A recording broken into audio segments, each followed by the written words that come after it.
Dobar dan, dobro večer svima, veliki pozdrav. Kako ste? Dobrodošli. Evo, pričekat ćemo malo samo da se više ljudi uključi kako bi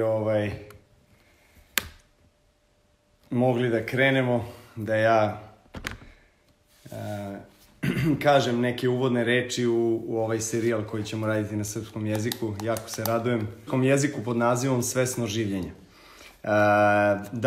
Današnji prvi sagovornik će biti Žarko Ilić.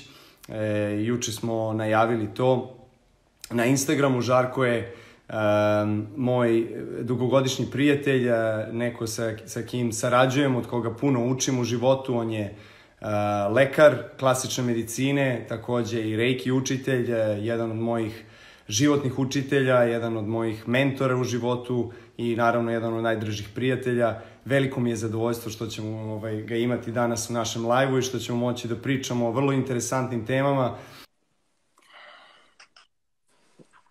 Žare! Zdravo! Dobrodošao, Žare! Kakva najava, wow!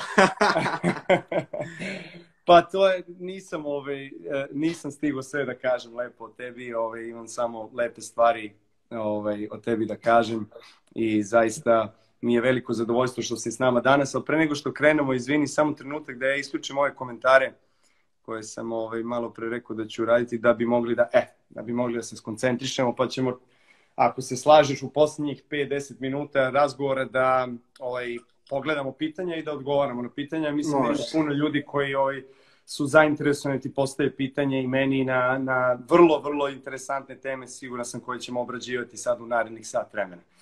Pre svega, dobrodošao, Žare, hvala ti što si prihvatio. Evo, počinjemo taj serijal svesnog življenja sa tobom. Nisam mogao bolju osobu da izaberem za prvu epizodu. Hvala ti što si prihvatio. Hvala tebi na pozivu i pozdrav svima i nadam se da će vam biti lepo ovih sat vremena. Hoće, siguran sam. Evo, ja ću da kažem par uvodnih reči, zapravo zašto, pre svega, to nisam obrazložio, zašto sam izabrao, da kažemo, naziv Svesno življenje ovog celog serijala, jer nekako osjećam da, pogotovo sad u ovim vremenima koronavirusa i ovim okolnostima koje su nas zadesile, koje naravno su jako teške, jako nezgodne i ima puno straha, puno nedoumice, puno panike, puno različitih mišljenja, različitih razmišljanja, što od stručnog sveta, što od interneta i tako dalje, kako postupiti, kako se snaći u svemu ovome. Mnogi ljudi gube posao, mnoge se familije rastaju, jako je težak period, vrlo je transformativan, o tome ćemo malo kasnije da pričamo i smatram da barem ono što sam pričao na engleskom jeziku, posljednjih par live-ova koje sam radio na tom self-mastery projektu i tim razgovorima i intervjuima koje sam radio sa vrlo interesantnim sagovornicima, sam rekao zapravo da sam vrlo uzbuđen što imam ovo vreme, jer sam već nekoliko godina razmišljao da pozovem i tebe i sve ostale ljude koji su značajni ljudi u mom životu, koji su na mene pozitivno uticali i da sa vama razgovaram na različite teme za koje smatram iz kojih smatram da mogu da se izvuku neke poruke i pouke i zaista možda neki signali koji mogu da posluže ljudima širom naše zemlje i širom sveta, pogotovo u ovakvim trenucima. Tako da se sve lepo pogodilo i mislim da je jedan od preduslova zapravo za svesno življenje otvoren um. Je li tako? Mislim, u suštini, drugim rečima, potrebno je hrabrosti i volje i namere da se čovjek izdigne iz nekih mentalnih programa, iz nekih dogmi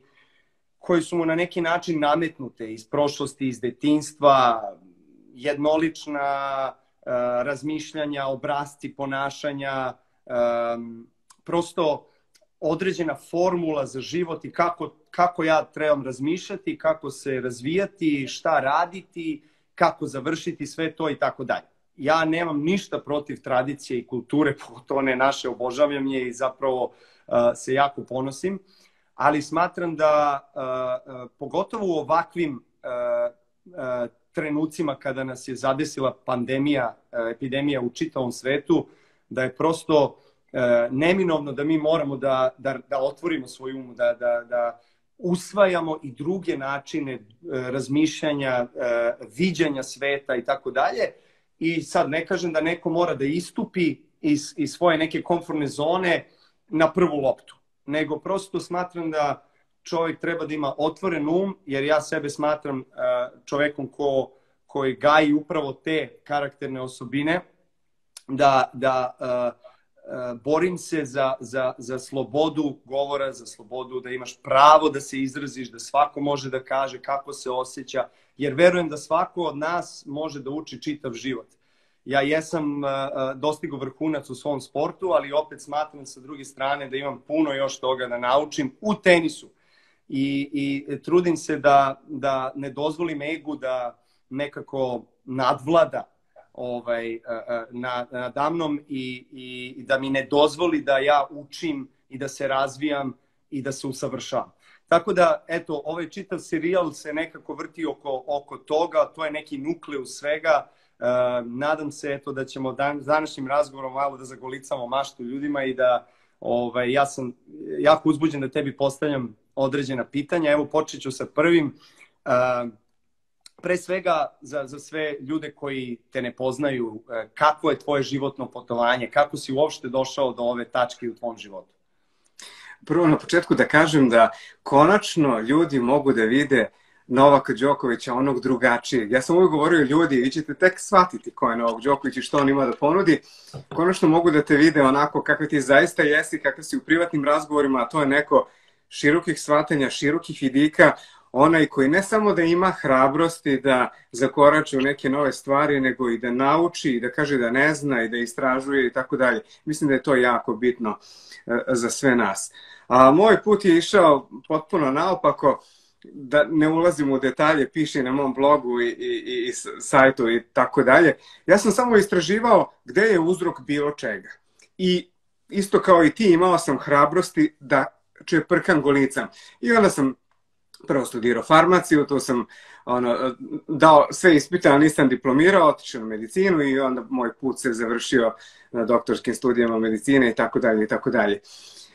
Koja je poenta bila? Samo da istražujem i da mi nikad ne bude dovoljno znanja, a to gde je uzrok. Mene je interesovalo gde je uzrok. I na početku da kažem, sve ono što mi pričamo nigde ne odstupa ni od medicine, ni od zdravog razuma, nego je upravo zdrav razum. Ono što to je valjda moja profesionalna deformacija, uvijek govorim, medicina mora da ostane na prvom mestu i u to nećemo ulaziti. Sve ono o čemu mi govorimo, sve je samo nadogradnje i pomoć svemu tome. Tako da ako neko ima zdravstvenih problema, neka se prvo obrati lekaru, a sve ono što je reiki i ostale pomoćne stvari su samo nešto što može da obogati sve to. Znači, ako imate neki akutni problem, idite kod lekara, a nakon toga nek vam reiki ili nešto slično pomogne da pronađete uzrok svega toga. Tako sam ja na svom putu tražio uzrok bilo čega. Mislio sam da je to medicina i išao tim putem. I samo da razgraničimo. Medicina je jedna stvar, a ono o čemu ja pričam je druga stvar i nisu u borbi jedno protiv drugog, nego se samo pomažu i tako dalje. Uzrok je u nama samima. I krenimo priču od tog momenta. Tako da jednostavno sve što nam treba, sve možemo pronaći u sebi. Što znači da sve ono lepo je u nama, ali i sve ono sa čime se suočavamo, pričat ćemo o tome, strah, ljutnja, bes i tako dalje, također svoje uzroke imaju u nama samima.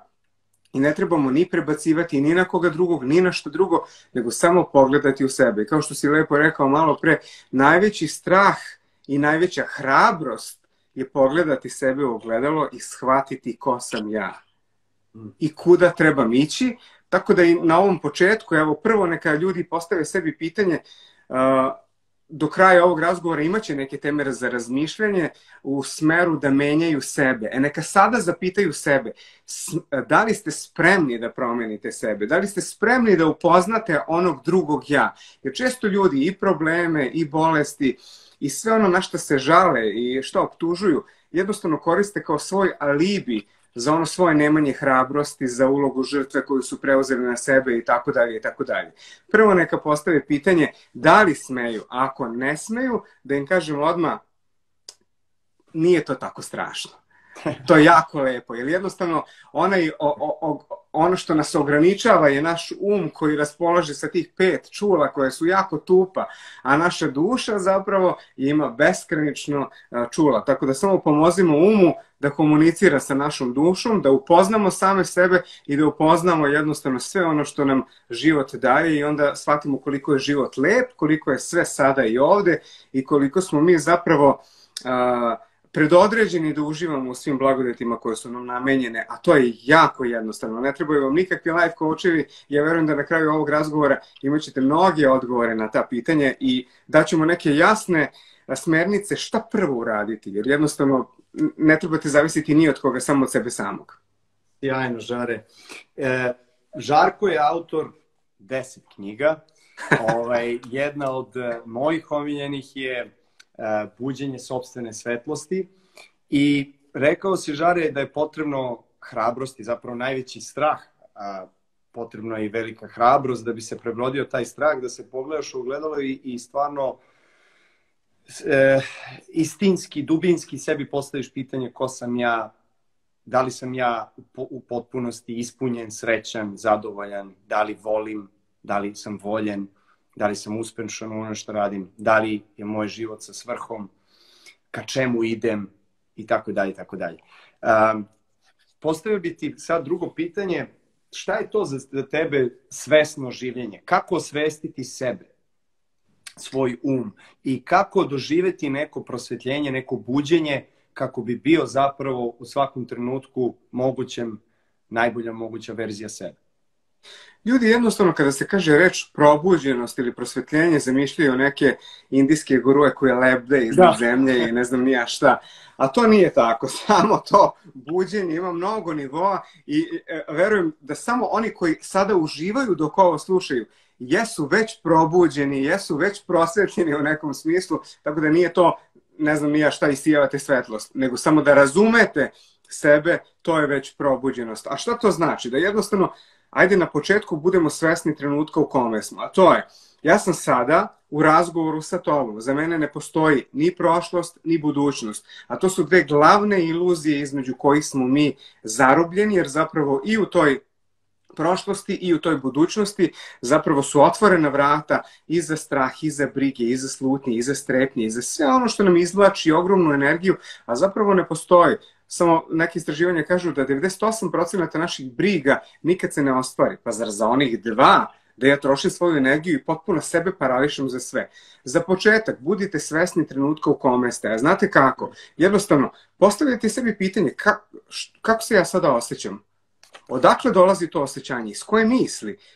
Šta izaziva tu misao? Ajde da osvestim taj trenutak, a to je ljut sam. Zašto sam ljut? Koja misao to izaziva? Pa onda pričat ćemo tokom razgovora šta je strah, šta je ljutnja, šta je bes i tako dalje i tako dalje.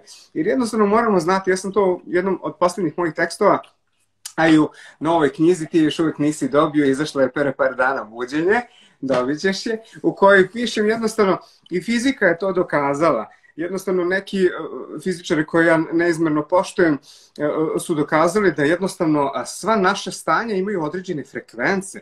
I na primjer ono kao i strah jednostavno ima frekvencu od 0,2 do 2,2 Hz. A da li veruješ da jednostavno saosećanje ima 150 Hz? Koji je to ogroman raspon? Neka istraživanja pokazuju da bakterije i virusi naglo se razmnožavaju u niskim frekvencama. Što znači? Ne znači da se mi možemo HIV, ali ne znam nija drugo, izlečiti sa osjećanjem, nećemo ulaziti to, govorimo glavnim razumom. Ali jednostavno postaćemo manje dostupni za takve neke stvari. Tako da jednostavno, ajde prvo da se osvestimo gde smo, da budemo svesni trenutka, iz kog razloga. Jer jednostavno, ako se sada neko dosađuje dok nas sluša, pa ne treba to da radi, treba da ugasi i treba da taj svoj trenutak u kome provede na neki najlepši način. Također, ako ste kući sa svojima, nemojte gledati u televizor, biti ljuti i besni, gledajte odakle to dolazi. Gledajte da taj svoj trenutak provedete najbolje što možete. Kroz ljubav, kroz saosećanje i tako dalje. Što znači, ili ste tu ili niste tu, idite negde dalje. To je kao ono, sedite u bioskopu i gledate Instagram sve vreme. Ili gledajte film ili izađite napolje. Budite samo u trenutku i uživajte u njemu. Jer kad krenete od tog trenutka i svoje posvećenosti u njemu i okruživanjem pozitivnim emocijama, to jest ovim visokim frekvencijama, vidjet ćete kako će život početi da vam se menja odmah i sada. Jer jednostavno okupiranje tim pozitivnim emocijama, to jest u svom biopolju gajiti tu energiju visokih frekvencij, mi po zakonu univerzuma da slično privlačimo jednostavno to. I često me prijatelji zezuju kako tebi svi šalterski radnici budu jako ljubazni, sve prodavačice daju ti kao one nalepnice, viške i tako dalje. Pa zato što ja zračim takvom energijom i za uzvrat dobijam isto tako nešto. Tako da jednostavno pokušajte. U našem narodu ima divnih rečenica, a to je lepa reč i gvozdena vrata otvara. A to je upravo to.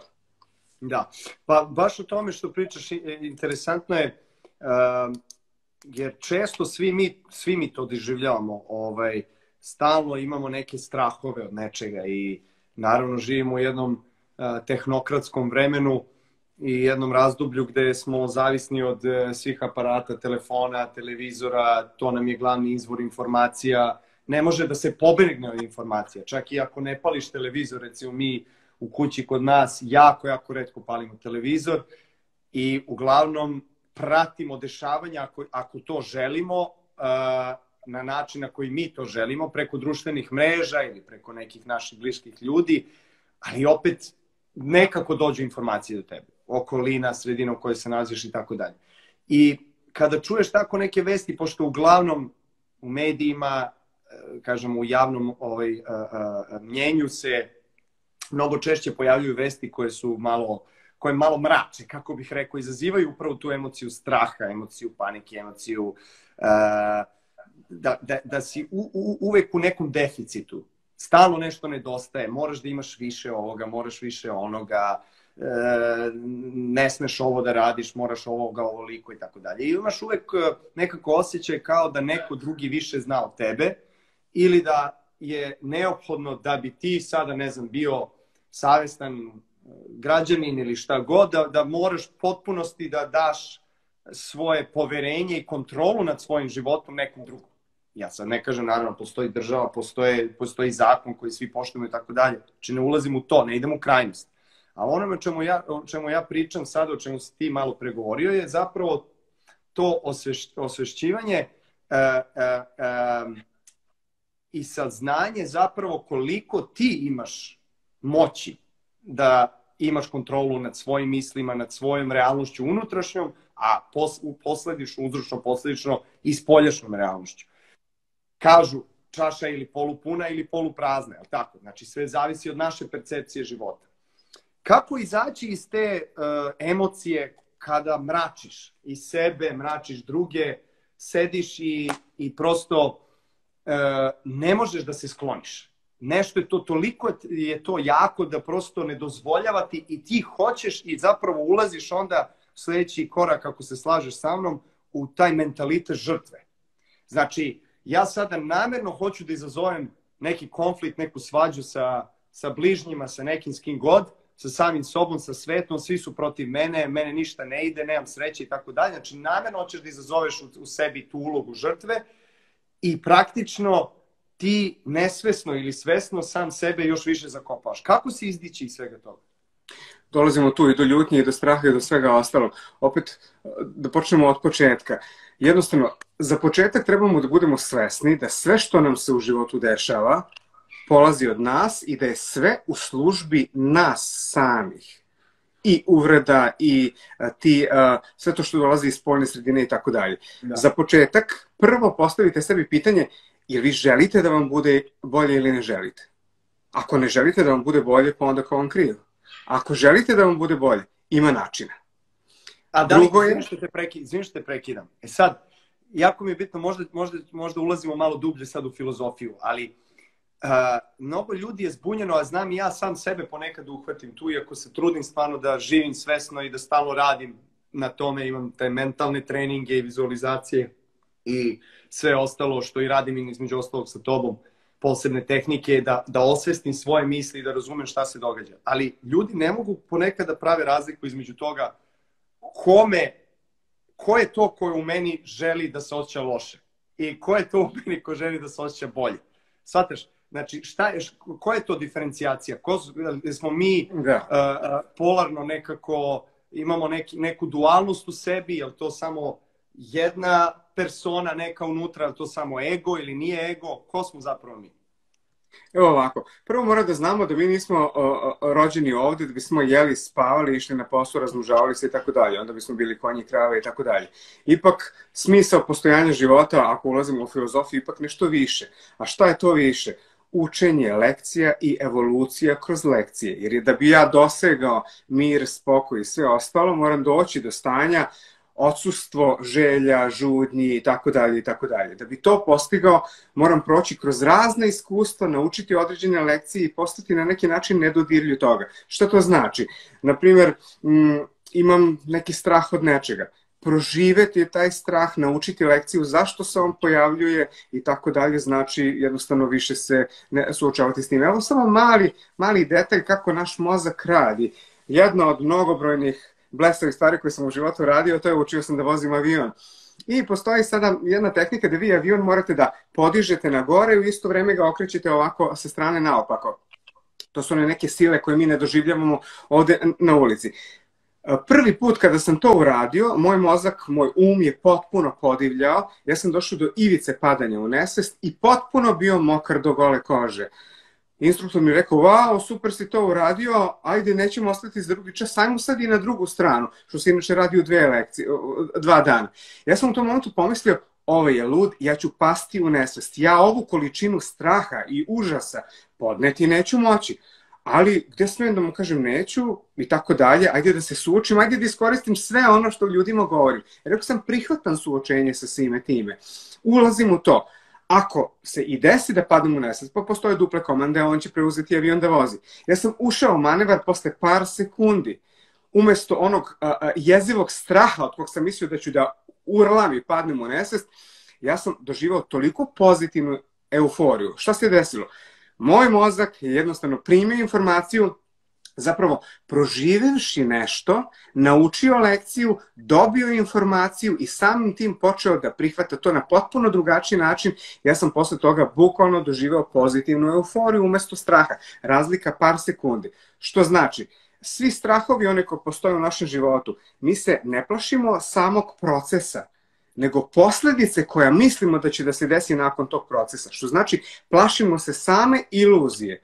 Samo prihvatanje da se suočim s tim i da je to nešto za moje dobro, da ja moram proživjeti to nešto, ako ništa drugo, da bi se oslobodio tog straha i nastavio dalje, a ne bio paralisan zbog toga, je jednostavno nešto što mi pomaže. Tako da jednostavno, ajde da se vratim na onu priču, a to je ko se bori u nama. Pa bore se i duša jednostavno. Ajde da to nekako prevedemo na neki deo mozga i tako dalje. Postoji taj limbički deo mozga koji je u evoluciji čoveka nastao jako rano, još kod pećinskog čoveka i tako dalje i tako dalje. I on jednostavno služio je da čovek reaguje, na primjer, uđe u pećinu, naiđe na sabljastog tigra i zapravo pobegne. Taj limbični sistem, što bi se žargonski reklo, pali se jednostavno na one osnovne radnje, a to je on se bavi hranjenjem, razmnožavanjem i preživljavanjem i tako dalje. On je taj koji pali mišiće da beži i tako dalje. Tek kasnije u evoluciji čoveka taj drugi deo, glavni mozak, taj neokorteks se stvorio, koji jednostavno je naš razum. I kod ljudi se on razvija. Kažu da se taj neokorteks razvija nekako tek u pubertetu, tako da ne očekujte od dece pre puberteta zdravorazumsko. Jednostavno razumite ih, pomozite im. Ajde da krenemo na nivou mozga. Bore se ta dva dela mozga. Onaj koji želi da reaguje odmah, da spasi, da reaguje i da završi s tim iskustvom, i onaj koji želi da nauči, da proživi, da nas povede dalje. Imamo ta dva dela mozga. Ako bismo išli negde na filozofiju, to su jednostavno i duša. Ograničen sa 5 čula, naviknut na udobnu situaciju, ne želi dalje, ne želi da progresira i tako dalje. On je taj koji reaguje. I u duša, koja zapravo ima bezbroj čula, kao što sam rekao, koji želi da uči i tako dalje i tako dalje. Naše je da pomognemo da obuzdamo taj naš limbički deo mozga, taj koji reaguje na prvu loptu, to je ono brojanje do 3 i tako dalje, i da pomognemo onom našem raciju, onom drugom delu mozga, koji nam pomaže da razumemo, da naučimo, jer jednostavno sve što nam je u životu poslato je za naše najveće dobro. Da se vratim opet na onaj početak neki odakle trebamo da počnemo, a to je da razumemo upravo to, da je sve za naše dobro i da je sve jednostavno deo naše lekcije. Ne mogu ja optuživati državu ovog ili onog, zlu sudbinu i tako dalje, nego jednostavno, ok, to je nešto u službi mene. Ili ti sad mene izvređaš ovde pred svima, ja neću se baviti tobom i trošenjem tvoje energije, jer ružne reči koje ti izgovoriš imaju veze sa tobom i ne kači se za mene ako nema istine. Ako me to potrese, razmislit ću koji su to receptori na koje se kači ono što ti kažeš. Znači da nešto postoji. A prvenstveno ću se baviti zašto se to dogodilo, kako si ti u službi mog života i mog bića i šta ja to trebam da progresiram, učim da bi išao dalje. Mnogo pitanja, mnogo odgovora, ako sam negdje stupio, vrati me, pitaj. Odlično si sve objasnio, rekao je hvala ti, jer često se negdje izgubimo, znaš, ne samo mi u tom razgovoru, nego kad čovjek tako razmišlja i filozofira, onda odlazi malo predaleko, a mislim da je super, ti si sada objasnio isto na naučnoj osnovi i na nekim možda konkretnim stvarima kako čovjek zapravo može da sebi pomogne da u određenim situacijama i okolnostima u međuljudskim odnosima može da prosto odreaguje na najbolji mogući način. A iako ne odreaguje, da može da se oporavi što brže. Upravo. Recimo, to je nešto što ja osjećam da je jedna od mojih najvećih lekcija zapravo u posljednjih nekoliko godina i negde gde osjećam da sam, možda i napredovao po znacima navoda, gde ranije jednostavno nisam mogao da prihvatim i osjećao sam veliku krivicu.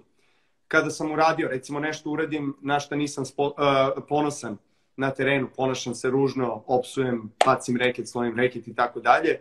I onda jako brzo nakon toga ja osvestim taj trenutak i shvatim da zapravo sam uradio nešto što je pogrešno, nešto što nije dobar primjer za mlade ljude, sportiste, tenisere koji me gledaju. I dugo sam vukao to u sebi i sam znaš, pričali smo često o tome, gde me stvarno mi je trošilo tu neku životnu energiju i iscrpelo me do bola, onako baš nekako sam nosio to kao program u sebi, gde svaki put kada neko nešto kaže ili ja vidim neku reprizu, recimo sebe kako bacam reket, u meni se javi ponovo ta neka trauma i neka emocija onako, da kažem, kritike prema sebi, znaš. I osjećam da sam stvarno u jednom konkretnom, jednostavnom, da kažemo, primjeru naučio kako da to sve to prebrodim, a to je prihvatanje. Zapravo, mnogo je lakše to reći nego to uraditi, ti to jako dobro znaš, jer mi na tome često radimo. Kako prihvatiti jednostavnu situaciju u kojoj se nalaziš, da si odreagovao kako nisi želeo da odreaguješ, uvredio si, povredio si nekoga, tebi bližnjeg koga jako voliš i do koga ti je stalo, pa čak i ne mora da je neko bližnji, kogod da je, nisi ponosan na svoje ponašanje. I prihvatiš to i nastaviš dalje i pokušaš da prosto iz toga naučiš i da kažeš ono čuveno izvini i sebi i da sebi opraštaš i da sebe voliš, pa naravno i onda tu osobu koju si povredio. I to je stvarno jedan od možda ovako, kada pričamo o tome, najjednostavnijih poslova koje možeš da radiš na sebi, ali s druge strane jedan od najtežih.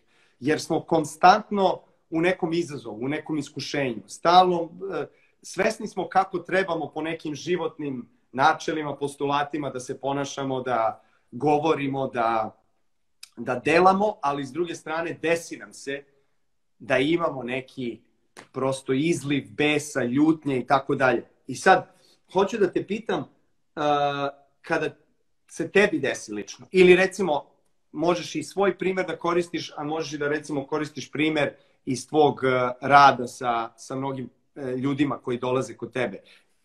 Iz tvojih primjera, recimo u radu sa ljudima, možeš li da daš neku situaciju gde prosto, evo ovako, kada pričamo o besu i ljutnji, sličan problem, da kažemo, izazov imaju ljudi, šta im ti kažeš i kako vi to prebrodite zapravo, kako se desi ta transformacija? Evo ovako, jednostavno, na tvom primjeru. Nemoj! Ono što si ti jako lepo naučio i shvatio, a to je da Novak je shvatio jednostavno da je čovek vremensko biće. To ne znači da treba da bude zarobljen u prošlosti i u budućnosti, nego samo da shvati da nije zarobljenik trenutaka koji idu jedan za drugim. Što znači, kada se nešto desi, naljuti se na terenu, shvati da je to nešto što se dogodilo tog trenutka. Čime je izazvano, o tome ćemo shvatiti kasnije, ali da jednostavno shvati da već sledeći trenutak može biti nešto potpuno drugo. Da jednostavno shvati, ako se dogodila ljutnja, da je to nešto gde se suočava sa samim sobom, gde zapravo je želeo da drži nešto pod kontrolom, nije to uspeo i onda je počeo da se ljuti. Što znači da ta kontrola i nije bila na pravom mestu i bila je pogrešna kao takva. Novak to jako lepo shvata i ono bacanje reketa i sve ostale stvari. To su neke stvari kojima se izlazi iz tog trenutka i kaže, ok, moj pokušaj držanja kontrole bio je iz pogrešnog ugla. Shvatam sada da je iz pogrešnog ugla i onda se pomeram iz tog ugla, prekidam taj trenutak, možda lomljenje reketa ili bilo čime, izlazim iz njega, udahnem duboko, kažem izvini i sebi i ono koga sam uvredio i tako dalje i idem dalje. Što znači svestan sam šta moj pokušava da uradi, a pokušava od svih nas i zauvek će to i pokušavati, jer on je taj koji nas stavlja u izazove da bi nas ti izazovi naterali da rastemo i tu je poenta. Tako da jednostavno ne trebamo biti ljuti na sebe, jer jednostavno da sam znao bolje, uradio bih.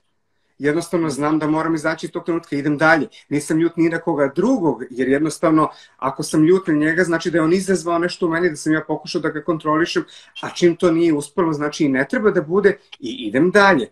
Kako izlazim iz toga? Jednostavno spoznajom da je trenutak sledeći već može da bude potpuno drugačiji, da ja želim da mi bude dobro i jednostavno da trebam da se izvučem pozitivnom nekom emocijom koja u onim hercima samim tim veća. Kako to mogu početi?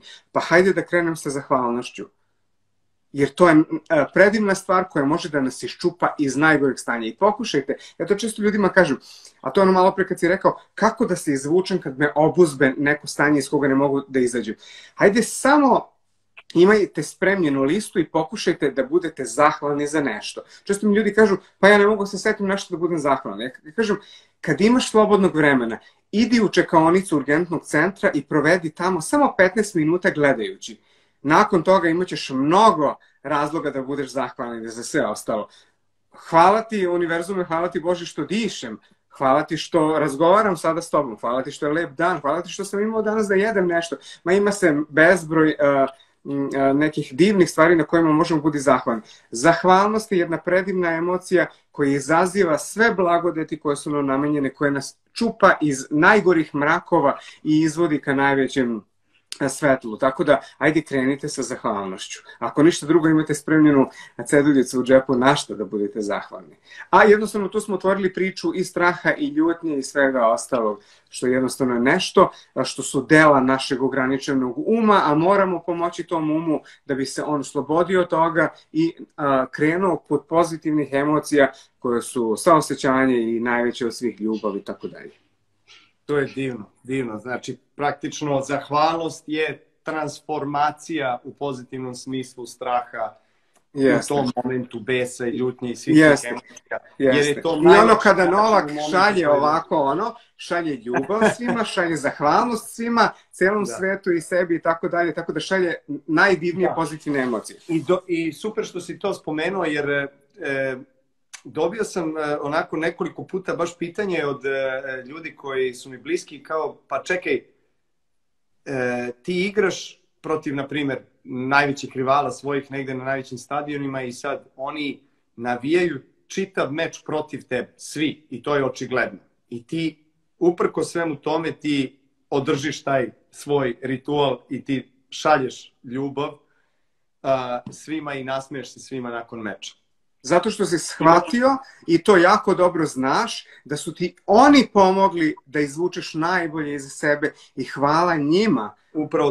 Upravo to, baš to osjećam i osjećam takođe da to radim upravo prvenstveno zbog tog sopstvenog rada, zbog sopstvene transformacije i pretvaranja svih tih negativnih emocija koje sam doživeo i u osvešćavanje i pretvaranje u pozitivne emocije u kojima želim da budem. Ja stvarno želim da budem. Ko ne želi da bude srećan, ko ne želi da bude zdrav, ko ne želi da bude radostan, veseo, ljubazan, saosećajan, svi to želimo da budemo i kad god pitaš, kažemo 99,9% ljudi na ovoj planeti, kada pitaš koji su vaši prioriteti u životu i karakterne vrline i osobine koje želite da negujete, svi će vam reći želim da budem zdrav, srećan, u ljubavi, veseo, da imam familiju i tako dalje. Znači, samo što mi to zaboravljamo često zbog toga što nekako uđemo u taj vrtlog savremenog doba, savremenog sveta, gde se stalno nešto očekuje od nas,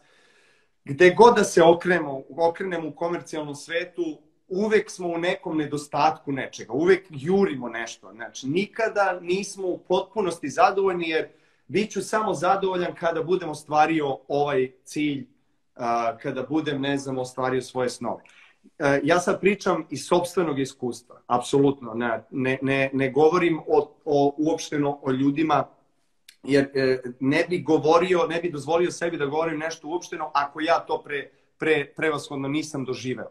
Ja to jesam doživeo i govorim isto iz sopstvenog iskustva, jer sam dugi niz godina razmišljao samo o tome kako ću da pobedim teniski meč i kako, ako ga budem pobedio, to će meni doneti sreću i ispunjenost. A ako ga ne budem pobedio i ne budem osvojio turnir i tako dalje u toj celoj evoluciji kao tenisera, onda se neću dobro osjećati i onda ću nedeljama biti indisponiran i dok ne dođe neka druga šansa da nastupi. Dozvoli samo da objasnim taj deo kod tebe. Verovatno ću propustiti, mislim da je jako bitan, jer čovjek neće sebe da hvali nikada. A to je onog momenta kada je Novak shvatio da ne radi to za sebe i svoj užitak i toga ja pobeđujem, nego radim za sreću svih i da bi tu sreću podelio sa svima. Tad se dogodila transformacija jer je on tada porastao i tada se izvukao na viši nivo. Tako da sve on što radi da bi široko podelio sa svima, a ne usko samo za sebe. I tu je ključ. A samo otvorio si jedno divno poglavlje, malo dozvoli mi samo da kažem vezano za to, kako on uspe jednostavno da, sećate se svega, bili smo na turnirima kada jednostavno više od pola stadiona urla protiv njega, a on stoji i sa jednim blagim osmehom šalje ljubav svima njima, a to je zato što je shvatio jednu stvar o kojoj smo često pričali. Ne uvek. Imam i reakcije na koje kažem, opet vraćam se na ono, nisam ponosan i odreagujem žustro prema njima i interviraju me, ali za razliku od recimo mojih reakcija i mojeg shvatanja cele te situacije od pre 3 godine i unazad i sada, osjećam da prosto bolje prihvatam to kako jeste i da sam tako i odreagovao i to je okej, ali jednostavno nastavim dalje i trudim se da naučim i izvučem neku pouku iz toga. Ceo život je borba i nikad ne možemo prestati, nikada se ne trebamo, kao jednom sam tu uspio, sad zauvek ustanem. Svaki trenutak je novi izazov, što znači ne držim se, ja sam nešto dostigao i tu jesam, nego samo ja sam naučio kako svaki put sa time da se suočim i to me zapravo ojačava i podiže najviše. I to je ključno. Samo da se vratim ono što sam počeo, a to je ne trebamo mrzeti ljude oko sebe ili sve situacije i okolnosti koje su protiv nas u određenom trenutku. Iz kog razloga? Ti ljudi su u mraku i ako mi jednostavno na uvredu odgovorimo uvredom, mi smo na taj mrak dodali još veći mrak. Jednostavno tako i mi postajemo taj mrak. A da bismo pomogli tom nekom, a i spasili sebe, mi u taj mrak trebamo da upalimo svetlost, što znači da na mržnju i uvredu ja dajem saosećanje i ljubav, jer na taj način ja palim svetlost u tom mraku. I tu je jednostavno ključ. Tako pomažem tom nekom drugom, a pomažem i sebi, a to će se mnogostruko vratiti svima nama. Jer jednostavno moramo znati da u mraku možemo upaliti svetlost i tako obasjati to sve, a u svetlosti ne možemo upaliti mrak. Jednostavno trebamo da znamo to. Što znači, ne mogu ja mržnju pobediti mržnjom, nego ljubavlju. Ne mogu ja odsustvo nečega pobediti kukanjem da to nemam, nego pozitivnim emocijama i tako dalje. Tako da jednostavno i kad ste bolesti, nemojte samo govoriti o svojoj bolesti, nego okupirajte se suprotnom nekom emocijom i tako razumevati šta ta bolest pokušava da nas shvati. Ako nemamo ljubav, nemojmo jadikovati o svemu tome, nego obesjavati sebe drugačijim. Što znači, upalite svetlo u tuđem mraku i pomozite tako i njemu i sebi. A jedno upaljeno svetlo pali mnogo drugih. I jednostavno, što kažu, ako ti i ja palimo sada svetlo s nekome, to obasjava celo naš prostor u kome živimo i tako rastemo svi zajedno. Tako da se ja uvek odlučujem za saosećanje i ljubav koliko god je neko drugačiji od svega toga. A onda jednostavno i sve ostalo postaje drugačije.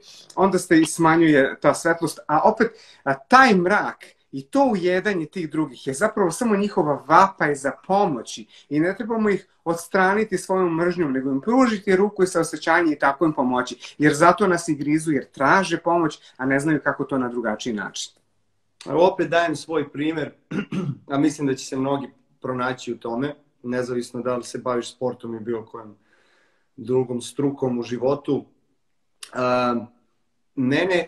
Mene su često i ti zvižduci i publika koja je na strani mog protivnika motivisali dodatno. I proradio onaj što ga mi zovemo srpski inat u meni, gde kada neko ne veruje u tebe i govori ti da ti to ne možeš da postigneš, da ti to ne možeš da uradiš, to nekako u nama proključa i probudi se ta neka emocija koja prosto nam da neki polet, neku snagu da ćemo da dokažemo da možemo. I to je nešto što je super, što je pozitivno i što tebe dovede do ostvarenja tog nekog zacrtanog cilja.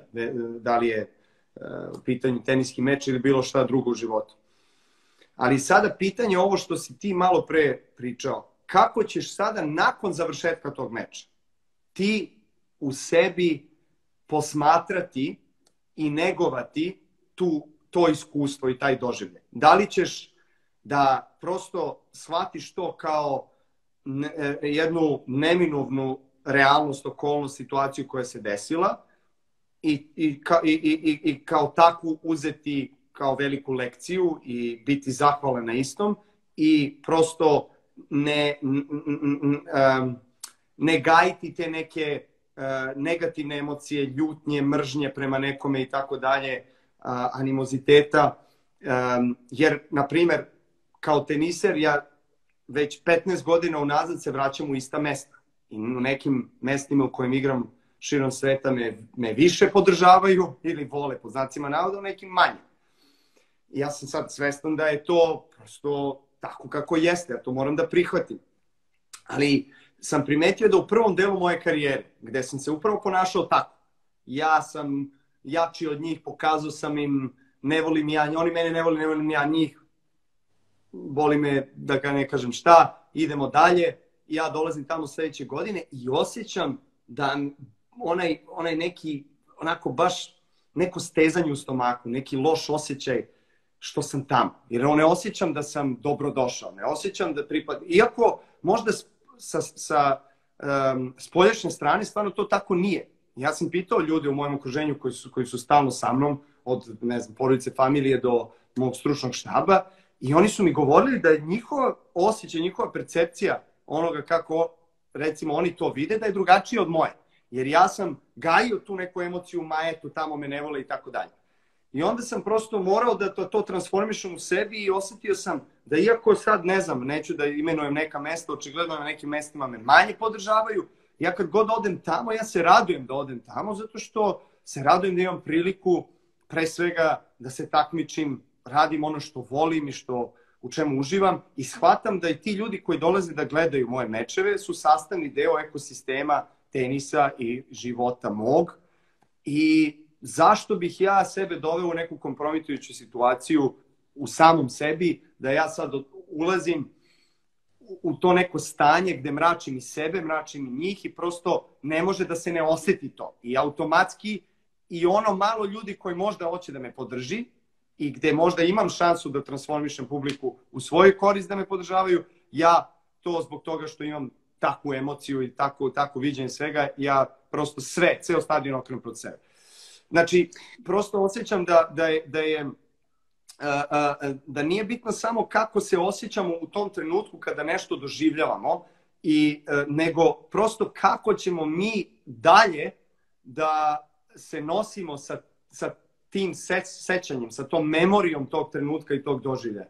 Da li ćemo opet igrati neku ulogu žrtve, da li ćemo imati gorak neki osjećaj u utrobi ili ustima kada se setimo tog trenutka, ili ćemo prosto da prihvatimo to kako jeste i da tražimo oprost, da budemo zahvalni da smo prošli kroz tu lekciju u životu, jer uvek više naučimo od poraza, uvek više naučimo kada udarimo metaforički rečeno glavom u pod ili u zid.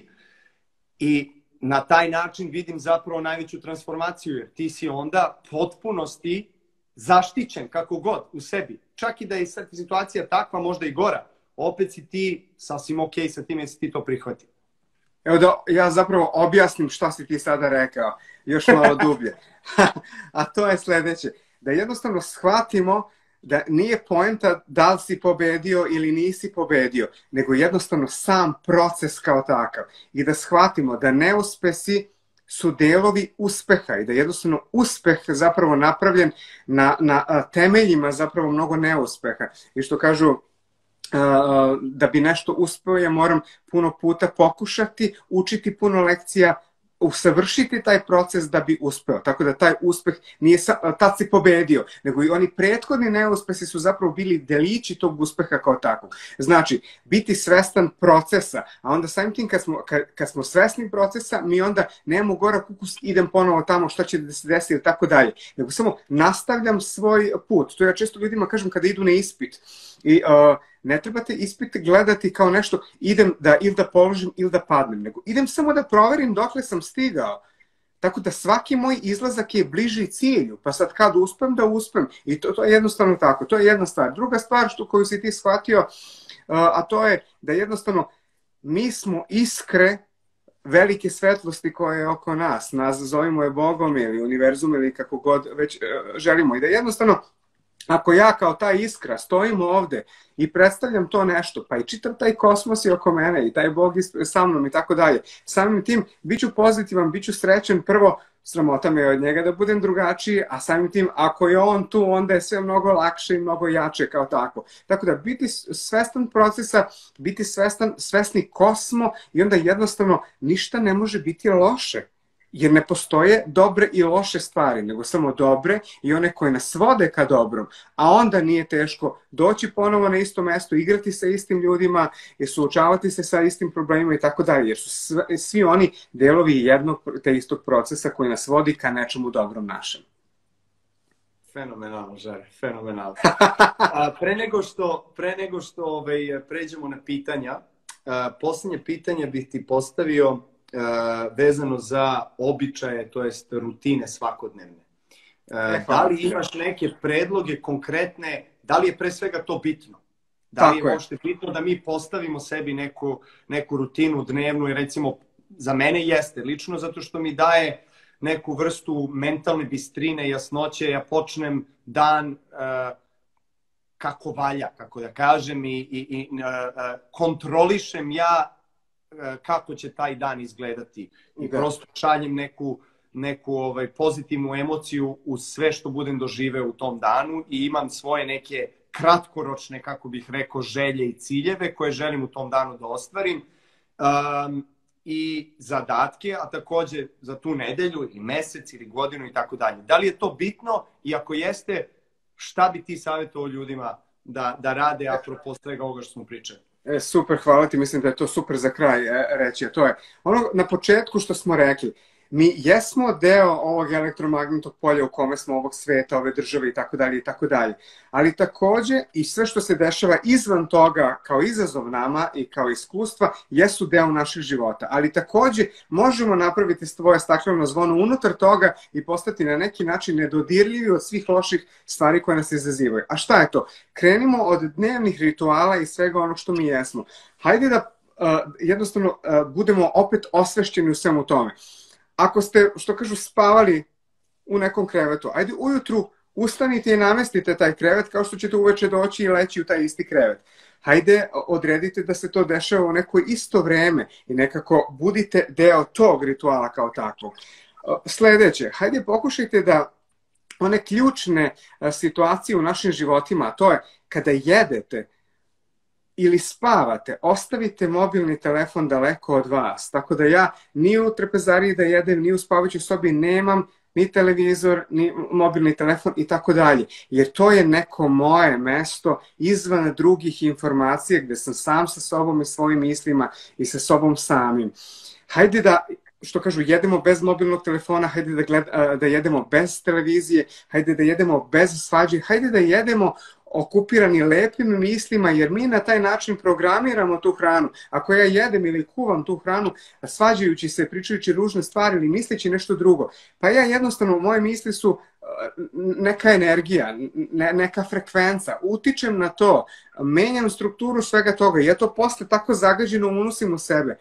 Hajde da samo imam svesti oko toga. Hajde da kada moja ruka krene ka čaši vode koju ću popiti, u tom trenutku pomislim i kažem u sebi, ti me isceljuješ i popijem tu vodu. Hajde kad odem u toalet, ne nosim Instagram sa sobom, nego ostanem sam sa sobom. Hajde da te ključne situacije u svom životu budemo samo svesni, tako što nećemo biti okupirani nekim drugim stvarima. Jer ovaj svijet odlazi nekud gde ne treba. Mi sve više i više tražimo anesteziju za te pozive duše kojima opominje naš um, ali to može biti neka druga priča, neki drugi put. Da mi koristimo neke blokatore i bola i izazove za učenje i tako dalje. Ili internetom ili igricama ili nekim opojnim sredstvima i tako dalje. Da blokiramo sve to i zapravo sužavamo sebe i postajemo zarobljenici u tom nekom okovu. Hajde da se oslobodimo toga, budemo sa sobom, sa svojim mislima i sa tim nekim lepim ritualima. Hajde da krenemo od svega toga. Spavajte, jedite, idite u toalet,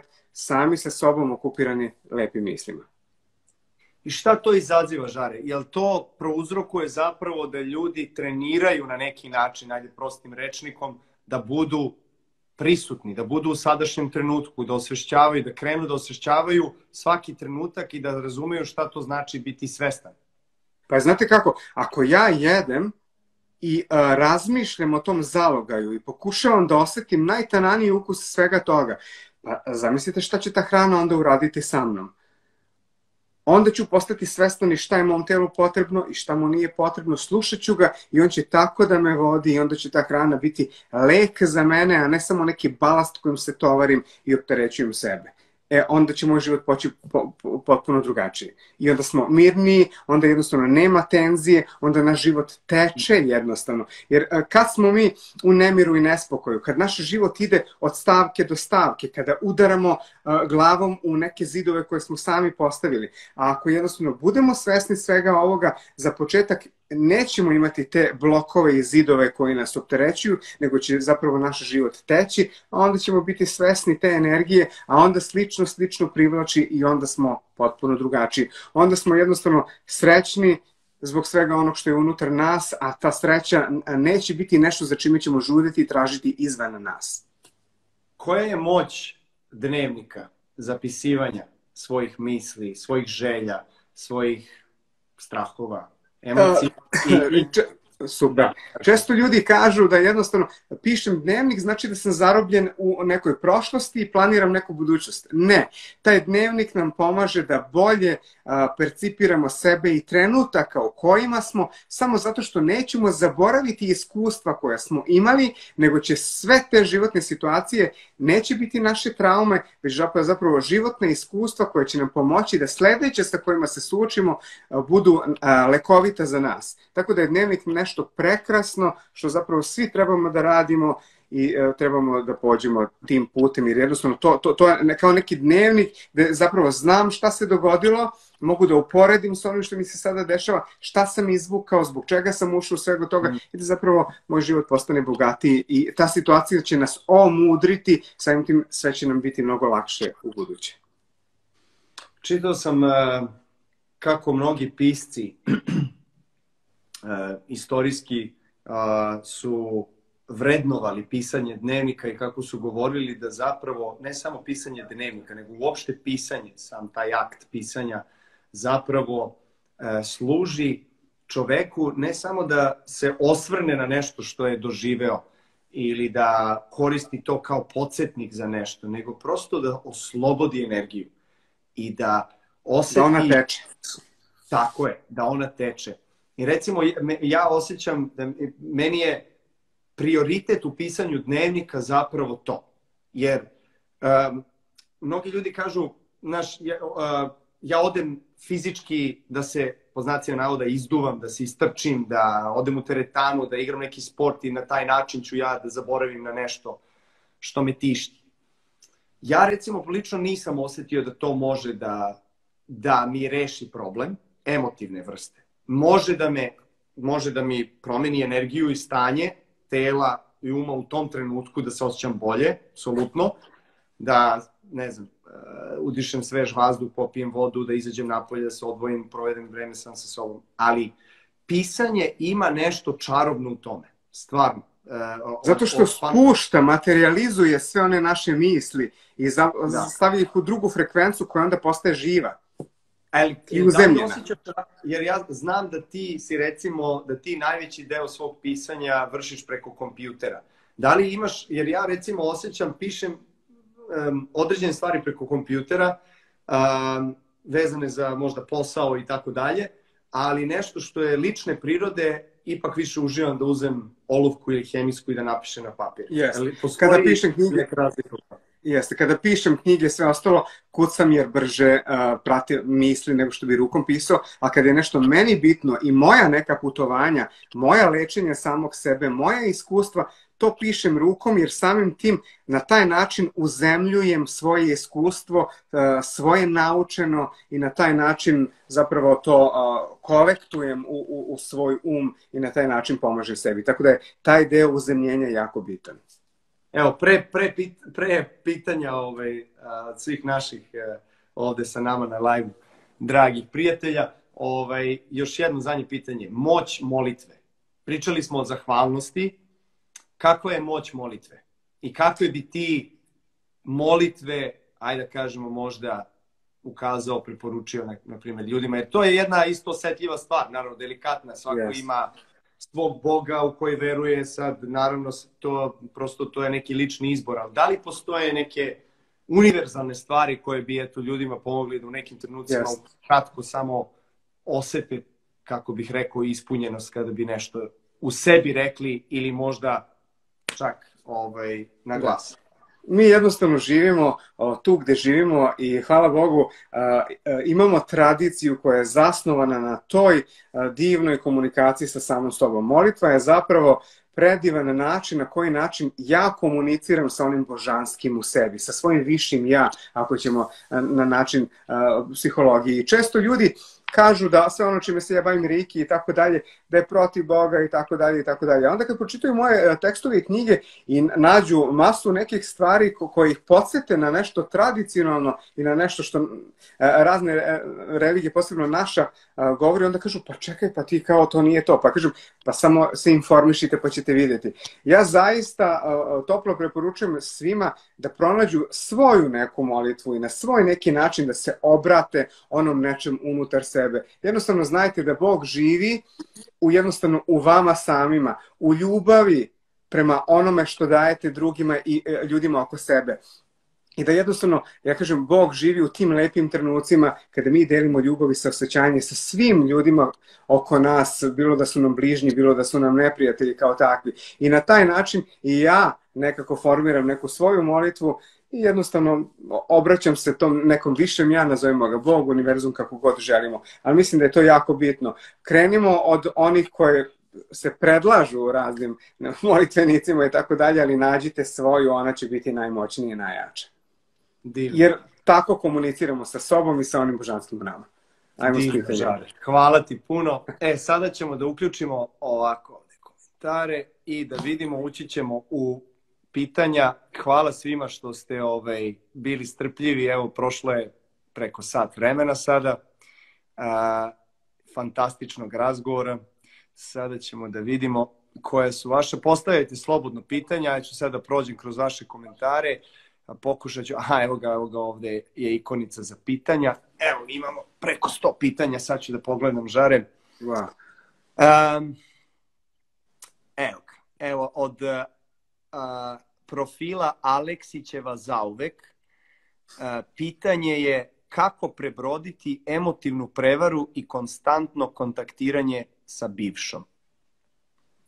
Hvala. To je ogromna stvar i jako često pitanje. Jednostavno trebamo da pođemo od nekoliko stvari, a to je sve što se dešava u našem životu, dešava se kao odraz puta kojim idemo i lekcije koje treba da naučimo. Tako da, prvo od toga prestanite da optužujete i sebe i druge.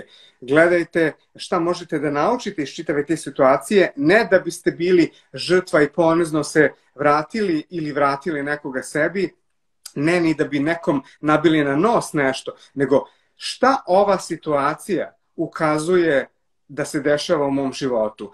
Da sam ja prestao nešto da radim, da li sam ja prestao da budem izazov tom nekom, jednostavno shvatite da je ljubav rad na potencijalima voljene osobe i inspiracija voljene osobe na neke divne stvari.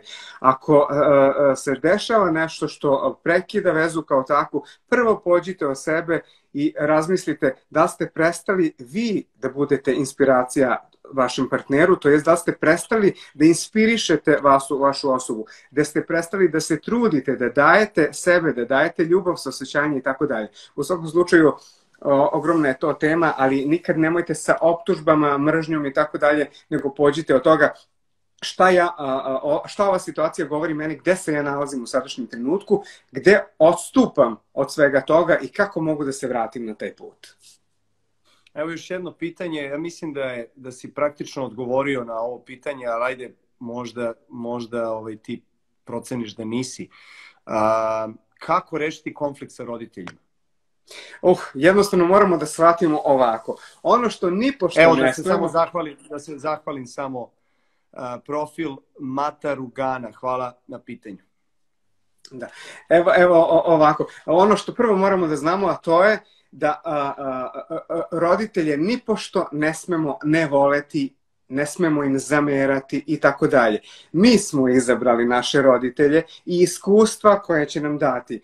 Roditelji su u službi nas da nam pomognu da postanemo ono što mi jesmo, a mi smo njih izabrali. Ja često kažem kad je pitanje sa roditeljima, to je kao da nas univerzum ili Bog odvedu u prodavnicu i kažu koji sladoled želiš da uzmeš i ja ga izaberem, probam ga i onda kažem ne sviđa mi se kao takav. Znači, verujte da pričat ćemo o tome valjda nekada da bolest je odraz našeg života, naših misli, naših emocija, da često neke teške bolesti nalazio sam u zameranjima ka roditeljima. Jednostavno, trebamo da shvatimo da je naš odnos sa njima jedna od glavnih naših lekcija i trebamo da krenemo od toga. Tako da, zamerati nikako. Evo još posljednja 2 pitanja. Profil Špijunovićeva, kako pobediti ego? Stalnim radom na sebi. Žao mi je što pitanja su savršena, a malo je ovo da bismo odgovorili na njih. Bukvalno svako od ovih pitanja možemo posvetiti jedan čitav sat ka tome i da će Bog da to bude. Kako pobediti? Jednostavno, osvešćivanjem svega ovog o čemu smo pričali, shvatiti da je on tu da nam da hrabrost, da nam bude pokretač i tako dalje, ali da on je loš gospodar, ali dobar sluga i da mu jednostavno trebamo pomoći, da ne reagujemo na one primarne reflekse preživljavanja, nego da jednostavno on bude samo naš pokretač, da jednostavno širimo, dozvoljavamo našoj duši da ga vodi. Jako lepo. Ja bi samo dodao još nešto. Imao sam baš razgovor na ovu temu pre neki dan sa ukućanima ovde i pričali smo o egu, zato što ego se uglavnom, barem ovo što vidim po knjigama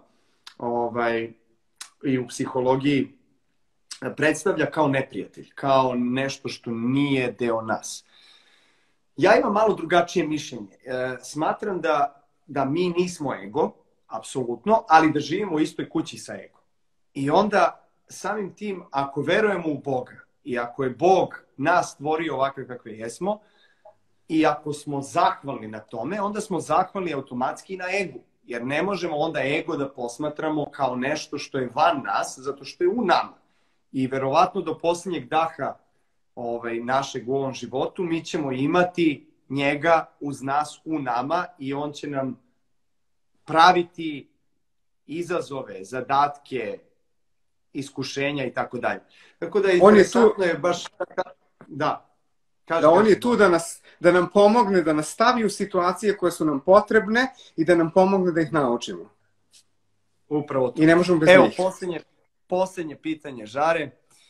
Evo, sad ćemo da vidimo. Samo da vidimo, evo ima neki pitanja na engleskom jeziku. Ovo je lepo pitanje, kratko, ali vrlo lepo i moćno. Od profila Kagu Art. Pitanje, koliko je ćutanje bitno? Evo, jednostavno, kada nemate šta da kažete, bolje je da ćutite. Šta znači ćutanje? Mi imamo jednu divnu reč, tihovanje, je li tako beše? Da. Jednostavno, ćutati znači dati vremena razumevanju situacije, razumevanju u kojoj službi učenja nas je sve to, sklapanju te priče i nedozvoljavanju onom limbičkom sistemu da reaguje odmah na prvu loptu, nego da se stvari razlože i poslože. I ono malo pre pitanje kako savladati ego, upravo tako, ne dozvoliti njemu, tom limbičkom delu mozga, egu, da deluje odmah, nego dati mu vreme da se poslože stvari, razlože, razumeju i onda neokorteksom, to jest razumevanjem, reagovati kao tako. Tako da ćutanje je neizmjerno dobra stvar i pomaže nam, i pričanjem jednostavno mi mnogo energije trošimo, tako da jednostavno ćutanje je zlatna stvar koja nam pomože da sačuvamo tu energiju, tako da ona molitva radite je u tišini. Apsolutno. Za sve oni koji se pitaju šta znači tihovanje, tihovanje je suštinski naša reč za meditaciju. Znači, kroz tihovanje mi zapravo poznajemo, osluškujemo sebe, postoje razni načini, razne tehnike tihovanja. Ona najjednostavnija je prosto da tihujete, da budete bez ikakvih distrakcija, da budete u sobi, bez telefona, bez prisustva bilo kojeg čoveka, bez zvukova i da se usredsredite samo na sebi i osluškujete sebe. Hvala ti, Žare, puno na ovom razgovoru. Stvarno sam jako uživao, a vidim i po komentarima da su ljudi također isto uživali. Nadam se da ćete moći nešto i korisno da izvučete iz ovog razgovora sa Žaretom. Hvala ti puno na tvojem izdvojenom vremenu, Žare. I mislim da je zaključak nas dvojica i svih ljudi ovdje isti. Morat ćemo ovo da ponovimo još nekoliko puta, jer ima previše dobrih tema koje nisu obrađene u detalja. Mislim da je ipak vredi ih obrađivati do detalja. Verujem da hoće. Hvala svima koji su bili uz nas. Hvala tebi i na tome što jesi. I samo jedna mala stvar, svi kažu kao, ti mora da si veliki kao kad radiš nešto s njim i družiš se s njim. Ja kažem, ne. Apsolutno hvala njemu koji je jedna divna laboratorija koja mi je dozvolila da eksperimentišem i učim od svega toga. Tako da hvala ti na svemu što sam ja naučio od tebe. Hvala ti, Žare. Volim vas sve. Želim vam prijatno veče. Hvala ti puno, Žare. Na vezi smo. Hvala, čao. Ćao.